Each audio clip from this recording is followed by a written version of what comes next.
Salve galera! Nessa aula eu vou te ensinar uma das relações muito importantes chamada de lâminas paralelas.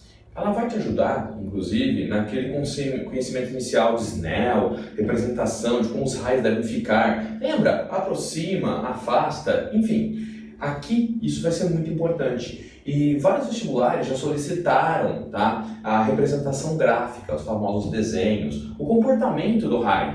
Então você tem que ter essa noção, para que você não fique perdendo tempo com cálculos desnecessários. Tá? Então vamos entender um pouquinho melhor. Primeiro, se vamos estudar lâminas paralelas, a primeira coisa que você tem que entender é o que são lâminas paralelas. Bem, eu posso pensar, por exemplo, numa placa de vidro. Olha só, vou pegar aqui a minha reguinha, que você vai poder entender melhor.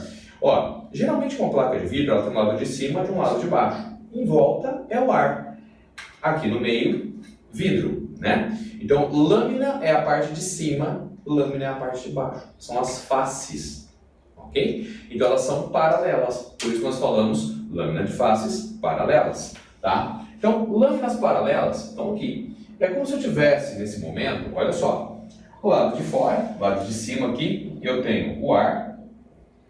O lado do meio, eu tenho o vidro. E o lado de baixo, eu tenho o ar.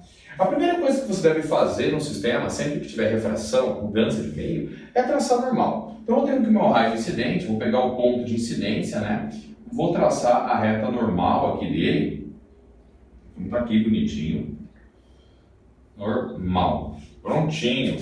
Tá? Feito isso, eu vou passar agora de um meio. Em geral, o ar tem um índice menor. Então, vou passar no local cujo índice é menor para um local onde o índice de refração é maior. Tá?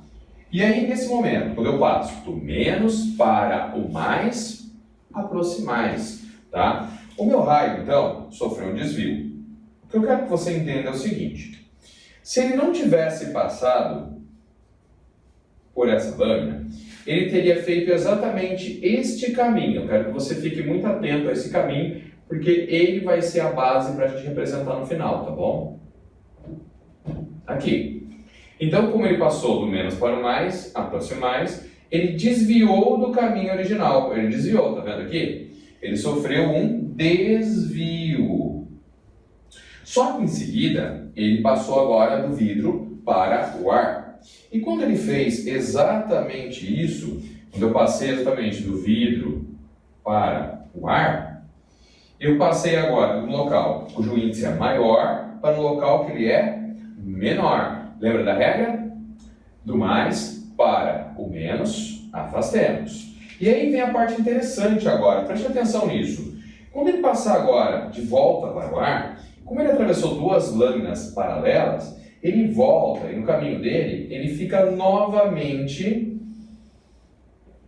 no caminho que ele faria original, porém com uma certa distância, tá? Essa distância aqui, eu vou chamá-la de D, tá? Vou escrever aqui para você.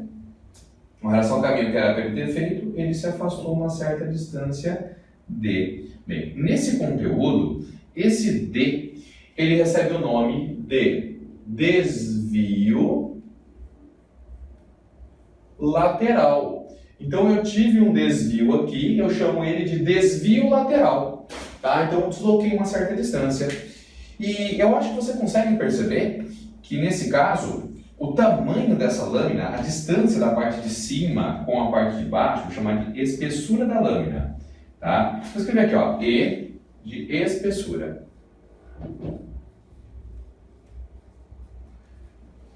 A espessura da lâmina aqui fez toda a diferença, porque quanto mais tempo ele ficasse desviando, maior seria o desvio dele. E aí entram alguns detalhes importantes. Primeiro, eu quero que você primeiro entenda, é muito importante essa representação, principalmente se você vai prestar FUVEST, tá? Se o raio atravessa lâminas paralelas, ele sai paralelo ao caminho que ele faria originalmente. Guarda isso. Muito importante, já caiu várias vezes, você tem que ter essa noção. Aí faça a conta, para. Quando caiu na FUVEST, ele não te deu essa opção. Ele colocou desenhos e você tinha que entender os desenhos. Não tinha cálculo, não tinha valores. Você tinha que entender. Então, cuidado. Beleza, eu já entendi então que ele tem que sair paralelo, já por. Eu entendi que quanto mais espesso for a lâmina, maior vai ser o meu desvio lateral. Agora eu vou te ensinar a calcular. O cálculo dele é um tanto interessante, tá? Ah, eu tenho que saber cair muito. Tenha noção, saiba como montá-lo. Mas ele não cai tanto nessa forma algébrica. E eu vou te mostrar como que você vai aprender a representá-lo, tá bom? Vamos lá. Quando eu passei de um meio para o outro, eu tinha inicialmente um ângulo aqui, que é o ângulo de incidência, né? Que é o ângulo formado entre o raio incidente e o raio refratário. Quando ele passou para lá, automaticamente você adquiriu um novo ângulo, que é o ângulo de refração. Se eu esticar essa normal aqui, você vai perceber exatamente aqui um triângulo, né? Um triângulo retângulo, cujo cateto adjacente a esse ângulo é a espessura. E a hipotenusa seria o nosso raio que está passando ali. Dessa forma, eu vou começar por aqui, ó. Cosseno do ângulo R é o cateto adjacente pela hipotenusa. Cosseno, então, do ângulo R vai ser, quem é o cateto adjacente? A espessura, dividido pela hipotenusa, que eu vou deixar como um IP mesmo. Vou deixar como um IP. Tá? Se eu multiplicar aqui em cruz, eu multiplico o cosseno com a hipotenusa multiplicando, volta dividindo, logo eu posso escrever que a hipotenusa é igual à espessura dividido pelo cosseno do ângulo de refração. Pronto. Minha primeira função. Minha segunda função, para calcular esse desvio, tem a ver exatamente com o valor do D. E se você olhar, eu coloquei para você essa distância como sendo perpendicular ao caminho que ele teria feito. E assim, eu acabei representando para você um triângulo retângulo. Só que agora ele tem um ângulo diferente. Repare que o ângulo que me interessa é esse ângulo aqui. Esse ângulo aqui seria esse ângulo todo, que é o I, né? Menos esse pedaço. Então, esse ângulo aqui é o ângulo I menos o valor de refração. E aí, entendendo que aqui tem um triângulo retângulo, eu posso escrever que o cateto oposto é o desvio, que é o que eu quero mostrar para você. E dessa forma, eu escrevo cateto oposto, seno.